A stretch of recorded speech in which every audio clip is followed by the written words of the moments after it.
Hello, humans of the internet. Yeah, today I'm in a good mood. So, the purpose of this video today is to talk about why most people are mediocre and they choose mediocrity.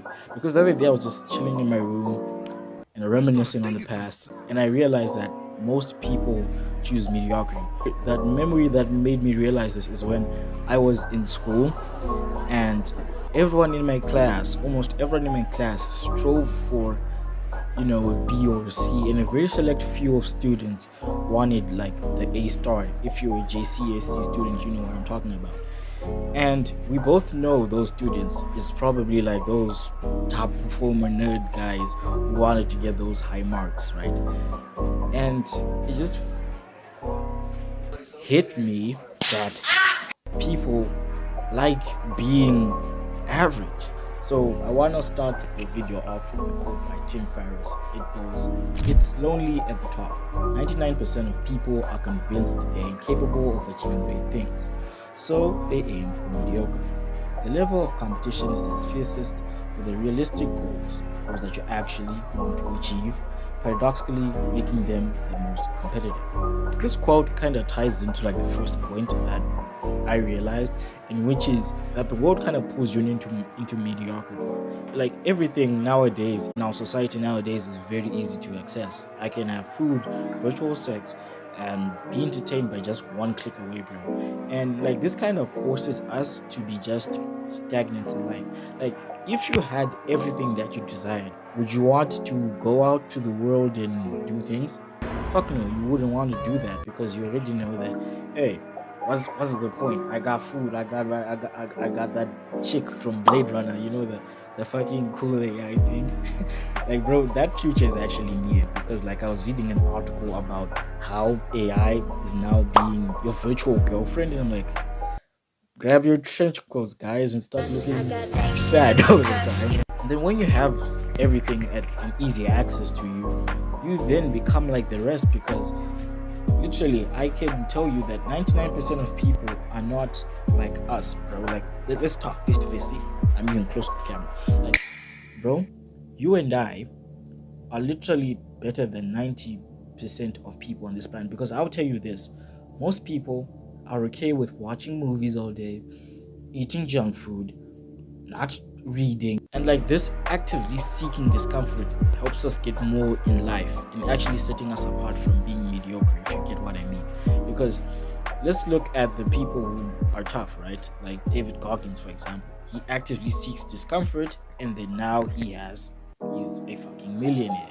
And you're probably like, yeah, but AJ, what if people call me a weirdo and an outcast for not doing what they do, bro?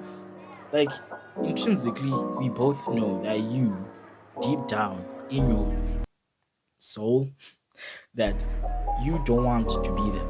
You want to have a happy life. You want to be strong, healthy, have a loving wife and kids, money, not stressing about stupid stuff, and you want to live an abundant life. But then that doesn't come from being like everybody else. It comes from being away from the pack. So the actionable step in this one to avoid being pulled in by the world is just be mindful of what other people are doing and just do the opposite, or like just do the things that the people you want to be are doing, and then your life will just start to improve in a simple way. Just do the opposite. Shit, how's my watch still like this? The second point I noticed that pulls people into mediocrity is their mindset towards failure. Most people see failure as this big, terrible thing that has been conditioned to them either by their parents, friends, or in my case, teachers.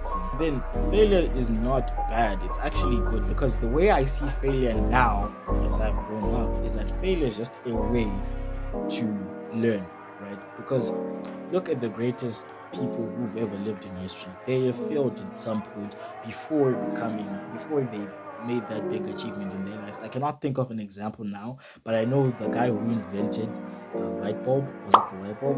He had failed like 42,000 times. Stop the cap! Before he actually got that one thing right. And failure is an opportunity to learn and grow. Like, let me give you a cool ass example. Why do you go to the gym and want to push yourself to failure? So your muscles can get big and you can do more reps. So if you start seeing failure in that perspective, that hey, when I fail, right, I can get much better from that failure and I can learn more from that. So the point I'm trying to make is that you need to have a different mindset towards failure.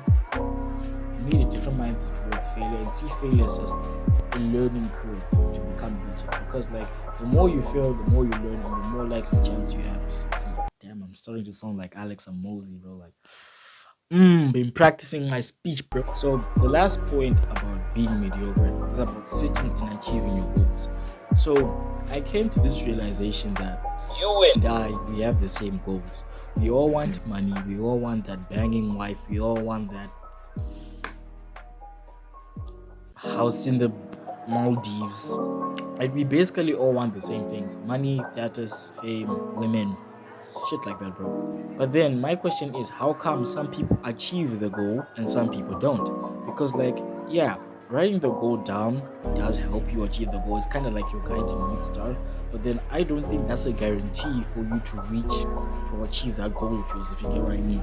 Because that's what most people are doing. Most people say, I'll start my goal in New Year. I think like this video is going to be uploaded after New Year's. People be like, I'm going to set my goal in New Year's and do it. And then some people go and achieve that goal and some people don't.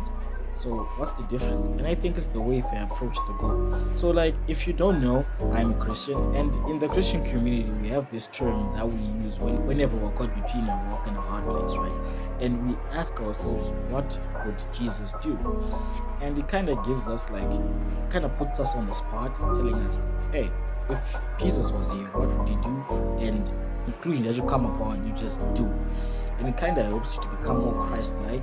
And so I think we can take that term, right, and use it towards the goal we want to achieve, with the person we want to be. Because let me tell you, writing your goals down and putting them up on the wall, yeah, they're good. Like I've done it, right? But then what gets me to reach that goal is the actions that I do every day. So then, relating to the Christian example I gave, I think you just have to ask yourself, what would the person that I want to become do every day to become that person? What are the traits you want to do? And I can give an example about me right now. I want to be a multi-millionaire YouTuber, the best multi-millionaire YouTuber, self-improvement YouTuber, right? So what would a multi-millionaire YouTuber do every day? Wake up early, not touch his phone, record video, find cool video ideas and make videos, build a loving community like you right now. And I want to just thank you for watching, bro. Like, side tangent, thank you for watching this video. If you came this far, fist bump, come on. So it's just in terms of asking the question, what would the ideal person that I want to achieve do? And let's say like your goal for this thing, right, is, let's say your goal is just fitness. I want to get lean. So the question you'd be asking yourself is, what would the fit person with six-pack abs do? And then you just do what he does. He probably goes on a lean bulk, goes to the gym 6 times a week, he does cardio, stuff like that. It's just basically asking yourself the question, what would the ideal person that I want to be do? And then I think you are more likely to achieve the goals because you're acting in accordance to what that person would do than just being the average person who just sets goals and puts them on the wall and hopes that they achieve it, even though they fucking may not achieve it with their fucking failure mindset. But then you're not that guy. You're not that guy. Those are the 3 points that I've noticed and what leads people to living a mediocre life. And for us who want to achieve more, I think the points that I mentioned, such as the world pulls us to mediocrity and how to avoid it, the mindset towards failure, and the way to actually achieve our goals from the rest of the world, is a way to like set us at least 0.1% better than everyone, better than everyone else. So if you enjoyed this video, thank you for watching. I'm grateful for your time, and go hug a cat. And yeah, guys.